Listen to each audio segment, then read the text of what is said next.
Hello friends, in last lecture we have discussed about the relational algebra and the way in which the simple queries can be written in your database. Today we will discuss about the joint operation and how to perform a joint operation on a relation. Okay, so we have seen this projection, selection, Cartesian product joint and theta joint. Then this is the sample database that will be required to execute the joint operation on our relations. And now consider this as example. Now we know that it will be not possible for us to every time to get the data from a single relation, so we need to combine more than one relation many times. Okay, to accomplish this task, what we need to do is we need to execute the joint operations. The joint operations are basically divided into two parts, the inner joint and outer joint, out of which we will see how the inner joint or and natural joints are executed in a databases. Okay, so to this, let us consider this an example. List the customer ID, customer name, customer city, customer account number who are having account. Okay, this is an query. Then we need to write the this is an query and we need to write the relational algebra and MySQL query for the same. Okay, now if you will see to the projection operation, then how many attributes we need in projection is customer ID, customer name, customer seat and customer city and customer account. Okay, तो अगर हम ये sample database को अगर देखेंगे तो customer में customer ID, customer name, customer street या कस्टमर सिटी ये एट्रीब्यूट्स तो है, पर कस्टमर का अकाउंट नंबर जो है ये कस्टमर रिलेशन में नहीं है. अब ये अकाउंट नंबर हम कहाँ से ले सकते हैं? तो we can take this account number from depositor relation. Okay, because over here you have customer number attribute from customer account number attribute from where you can get the customer account number. Okay, now what we need to do is we need to join customer relation and depositor relation. Okay, so how to write a relational algebra for it, let us see. सबसे पहले तो इसको हम inner joint से execute करके देखेंगे. Okay, तो inner joint को हम थीटा जॉइंट भी बोलते हैं. उसका सिंटैक्स कुछ इस तरह से है. सिंटैक्स बोलने से सिंबॉलिक रिप्रेजेंटेशन इस तरह से है कि relation R1 joint with relation R2 on condition theta. Okay, ये थीटा जो है ये कंडीशन है जिसके बेसिस पे इन दो रिलेशन को हम ज्वाइन कर सकते हैं. ओके, इसका मतलब ये हुआ कि जब भी हम दो रिलेशंस को ज्वाइन करेंगे, जैसे यहाँ पे कस्टमर और डिपॉजिटर, इन दो रिलेशंस को हमको ज्वाइन करना है, तो इन दोनों को ज्वाइन करने के लिए यानी इन दोनों के बीच में रिलेशन एस्टेब्लिश करने के लिए ऐसा कोई तो भी कॉमन एट्रीब्यूट लगेगा जिसके बेसिस पे रिलेशनशिप को एस्टेब्लिश किया जा सकता है.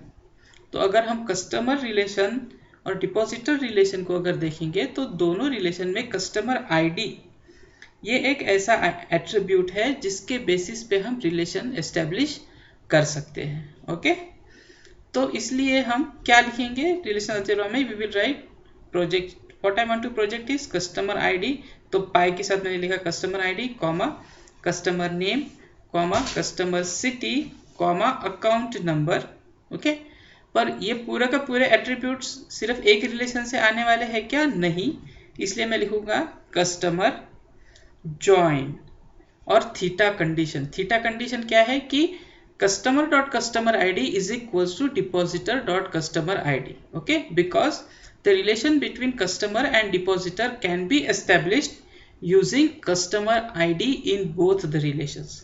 ओके, और इसीलिए हमने जॉइंट ऑपरेशंस के साथ थीटा कंडीशन जो लिखी है वो लिखी है customer dot customer ID is equals to depositor dot customer ID, और उसके बाद में हमने लिख दिया R2 रिलेशन जो कि है हमारा डिपॉजिटर. ओके, समझ में आया आपको?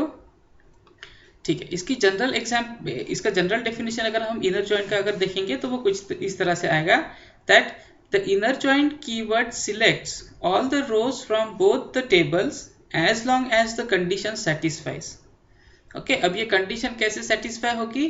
तो जो थीटा कंडीशन हमने लिखी है उसके बेसिस पे ये कंडीशन सेटिस्फाई होगी. ओके, और इसकी डायग्राम अगर हम देखेंगे तो अगर ये टेबल ए है कस्टमर और ये टेबल बी है डिपॉजिटर, तो यहाँ पे जो कंडीशन सेटिस्फाई होने वाली है यानी ए में का कस्टमर आईडी जब बी रिलेशन के कस्टमर आईडी के साथ में मैच हो जाएगा तो ये वैल्यू जो हाईलाइटेड है वो मुझे मिल जाएगी.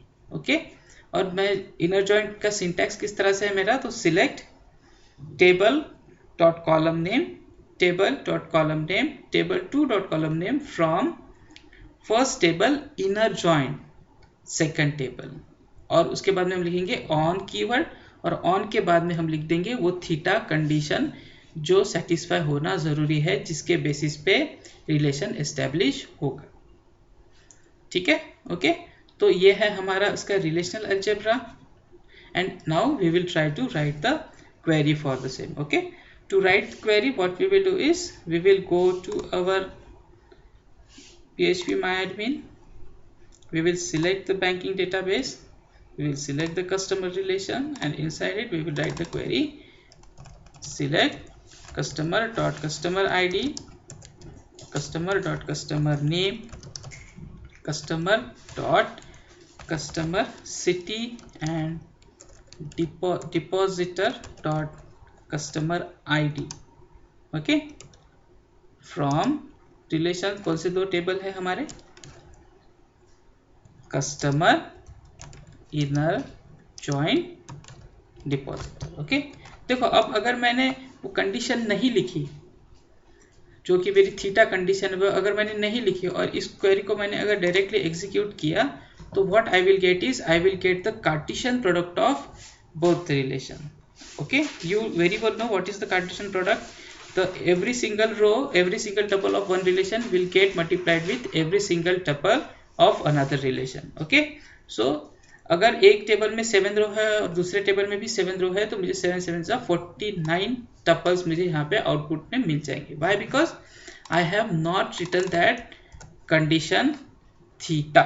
Okay, तो इसका मतलब क्या हुआ कि whenever you will try to join two tables, the first thing it will be done is it will take the Cartesian product of both the relation. Okay, and now we will write the condition कैसे, तो we will write on condition क्या है हमारी, that customer dot customer ID is equals to depositor dot customer ID. Okay, and now I will execute this query.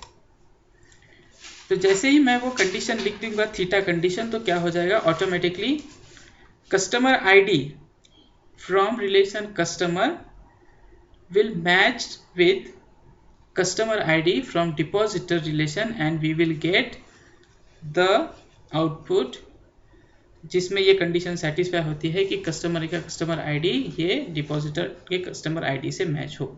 Okay, so you will get in total 7 tuple in a output. Okay, yes, so remember this thing that whenever you will apply theta joint, you have to write, or inner joint, you have to write this theta condition properly. Okay, you have to see कि ऐसा कौन से दो attributes दो relation के बीच में है जिनके ऊपर हम जॉइंट ऑपरेशन लगा सकते हैं, क्योंकि अगर दो मैचिंग एट्रीब्यूट्स अगर दो रिलेशन में नहीं रहे तो हमको हमेशा कार्टेशियन प्रोडक्ट ही मिलेगा, कभी हमको डिजायर्ड आउटपुट नहीं मिलेगा। Okay, so this was about the theta joint. Okay, now in next lecture we will see what is the natural joint. Okay, thank you.